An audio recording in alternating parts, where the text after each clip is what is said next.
Bien, cuando nosotros en reiteradas ocasiones hablábamos de cómo nos explicaban los diferentes analistas políticos y asesores internacionales de qué había que hacer en un momento dado para sacar un partido de gobierno, para ganar unas elecciones con un panorama electoral como el que teníamos, siempre se hablaba de si un partido, si dos partidos, si tres partidos, la doble vuelta, el tema de cuál es la fuerza, la mayoría que tenga la popularidad, el gobierno de turno, pero habían tres razones fundamentales, que era que el partido de gobierno bajara por debajo de un 40%, que toda la oposición se aliara en torno a un solo partido, a un solo candidato, y sobre todo que se cayera la economía dominicana o la economía de un país. Y la razón más importante es la de la economía. Nosotros siempre nos preocupamos con este tema y decíamos cómo los políticos apuestan a que la economía de un país se caiga en un año preelectoral para poder lograr un objetivo, que es ganar las elecciones. Y nosotros decíamos, pero venga, esto no va con lo natural, porque si tú vas a gobernar entonces un país que va a estar quebrado, va a tener problemas, no tiene sentido. Decíamos, no apuesten a esto. De todas formas, ya hoy en nuestro país el panorama político ya está bastante definido. Un partido de gobierno que parece ser que su presidente va a optar por la reelección como candidato, el Partido de la Liberación Dominicana con Abel Martínez y la Fuerza del Pueblo con el expresidente Leonel Fernández. La situación, el panorama está claro. Ya solamente tenemos que ver las votaciones, cómo se comportan los porcentajes y el tema hacia dónde va, en el caso de que haya una doble vuelta, ese porcentaje del presidente, si bajaría lo suficiente de un 50%, para ver entonces cómo se darían las alianzas en otro sentido. Eso es lo que uno ve. Ahora, en el caso, ¿a qué se está apostando? Y ahí quiero llegar. La economía y la política en el 2023. De todo esto, donde está, parece ser que la apuesta final es en el tema de la economía. Un partido de gobierno que en la medida de que la economía funcione bien, estable, estará conservando esa popularidad y ese por encima del 50%. Cuando esa popularidad baje, cuando esa economía cambia, si cambia por patrones internacionales, locales, lo que sea, la recesión en los Estados Unidos, la caída del turismo, se falla el crecimiento, entonces se le da más la apuesta a los otros. Y si tú puedes hacer esto, nosotros queremos decir que es importante. Tenemos hoy remesas garantizadas, tenemos un turismo estable y en crecimiento, tenemos más de 14,000 millones de dólares en reservas. Parece que el tema de los combustibles, lo peor ya pasó. Los que analizamos y vemos el tema internacional, lo que es el mercado, vemos que se ha equilibrado en unos 75, 80 el precio de referencia. La inflación, las medidas han funcionado, nacionales e internacionales. La estructuración del presupuesto, desde que aprueben esos 300,000 millones de pesos que están discutiendo hace unos días en el Congreso, ya ustedes van a ver que se estructura un presupuesto. ¿Qué quiere decir eso? Que el gobierno tendrá, entre los ingresos que tiene y los ingresos de afuera, los préstamos, las donaciones y las recaudaciones, tendrá de dónde llevar el año 2023. Y a lo único que tenemos que apostar es a que todas esas variables se mantengan igual o mejorando. Pero no tenemos que apostar de forma política. Tenemos que apostar nosotros como dominicanos. Porque yo les digo algo, a mí me dijo un economista, no, porque después los precios nunca bajan. Sí bajan. Yo llegué a comprar un metro de piso de porcelanato a 1,200 pesos el metro y bajó a 900. Entonces, no es verdad que las cosas no bajan, ¿verdad? Si tú quieres mantener la construcción, hay cosas que sí van cogiendo su nivel. Aquí mismo, un importador de electrodomésticos dijo que cuando bajaron los fletes, había más de 30 productos de electrodomésticos que habían bajado su precio. Y otro dijo, sí, pero yo tengo que esperar a vender lo que tengo porque lo vendí. Recuerdo que ese programa lo hicimos para el Black Friday, porque yo lo compré más alto y ahora los otros están bajando. Entonces, no le apostemos en el tema de la política a que se desarme la economía dominicana. Yo creo que ya con la situación actual es incómodo mantener el endeudamiento, mantener inventos como la alianza público-privada, los fideicomisos, la inversión extranjera, tener que subsidiar los combustibles, tener que la política social, buscar que se mantenga el crecimiento y por otro lado ahí mismo tú para controlar la inflación tú tenés que subir la tasa de cambio, la tasa de interés.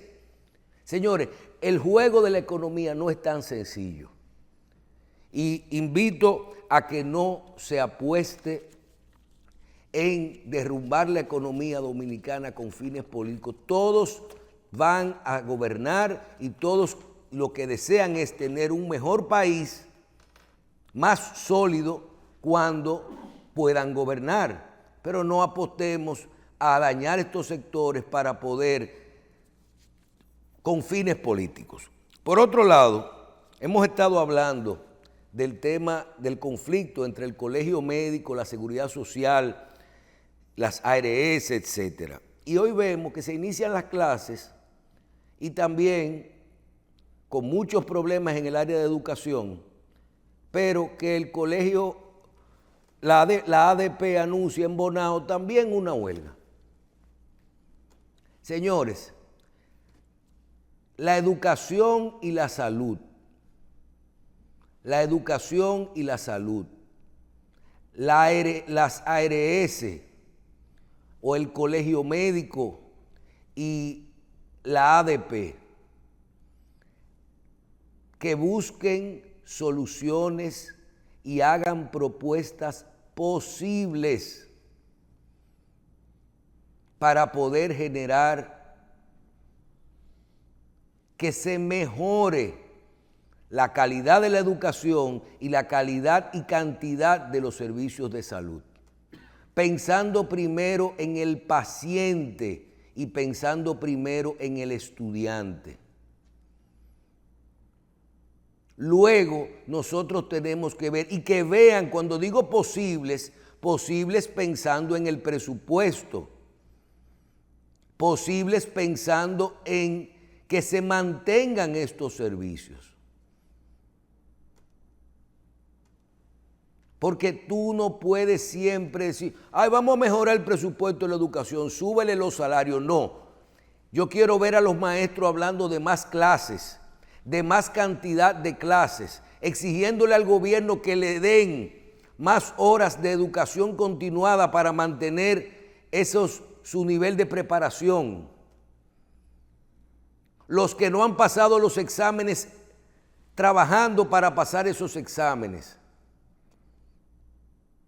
diciendo que ese producto que ellos van a preparar va a ser mejor, pidiendo que demos clase un día más a la semana. y que llevemos la clase hasta el 22 de diciembre, no hasta el 15. A ver si compensamos un poco de todas esas lagunas que tenemos, que no solamente son producto de la pandemia. Aquí todo el mundo sabe cuál es la calidad de un estudiante, un bachiller, y más que todo cuando sale de una escuela pública. Solamente que tomarle, si le escriba ahí, hable ahí, no tiene que hacer muchas cosas. Entonces yo creo que a los diferentes sectores, sobre todo al de los médicos y al de los profesores, se le está olvidando lo importante. Y en este momento vamos a iniciar, ahí decía el doctor, ya se anunció 3 meses de discusión. ¿Para dónde que vamos? Vamos a hablar ahorita. Y nos vamos a pasar ahora, ¿por qué no nos sentamos y decimos, vamos a ponernos 60 días, 6 meses para hacer una reforma a la Ley de Seguridad Social? O para hacer una estructuración completa de algo que no sea el pacto de la educación, sino cómo vamos a manejar el presupuesto de educación, que es donde hay que trabajar. Porque si los aumentos del presupuesto, el 80% se ve en salario, y cada vez que hay un año más de presupuesto tenemos que hacer un aumento del salario. No, pídanme que a ese presupuesto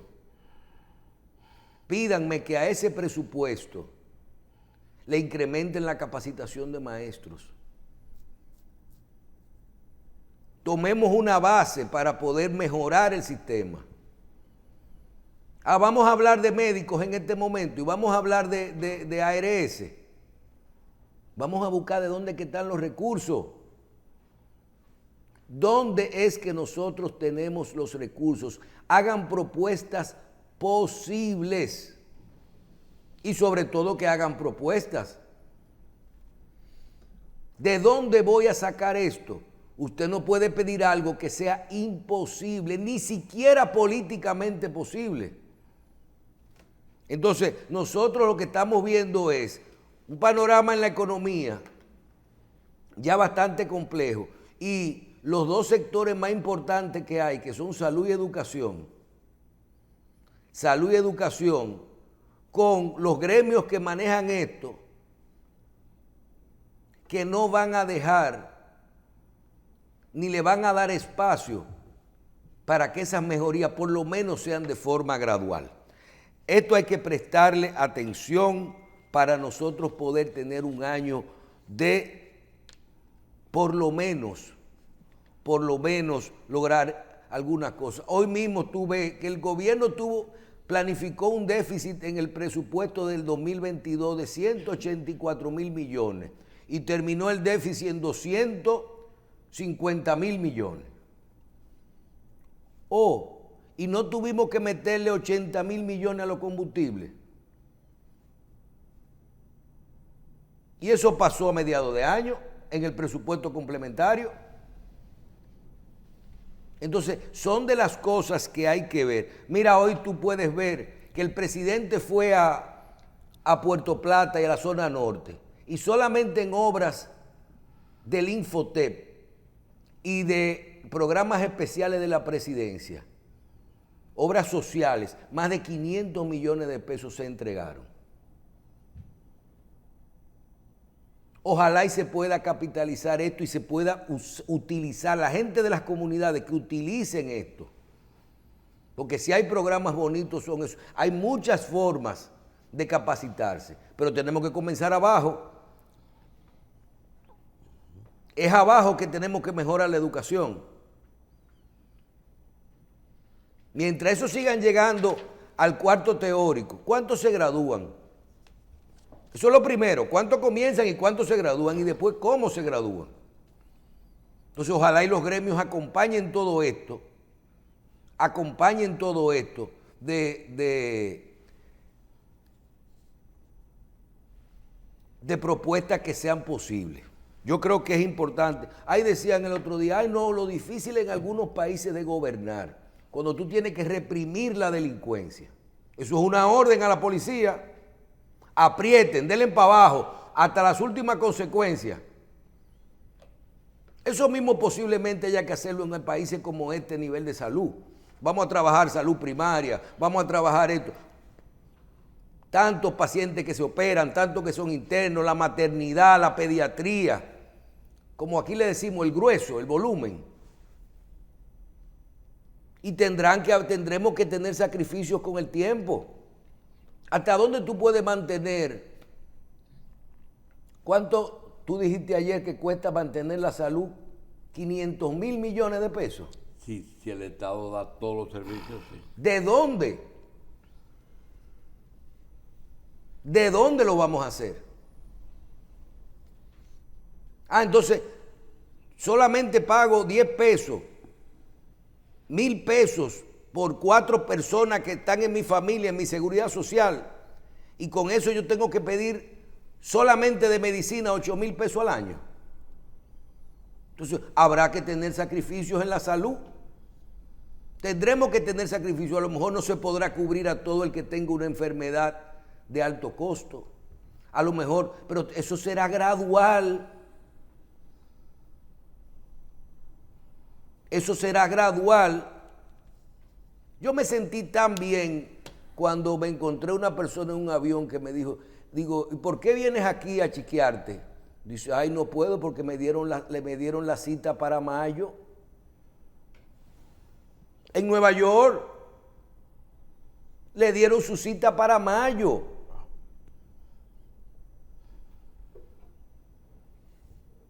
Entonces no es verdad que los sistemas son perfectos.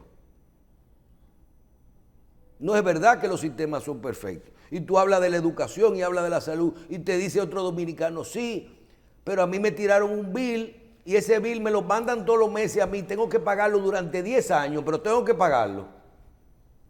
Porque ellos te atienden en la puerta cuando tú llegas.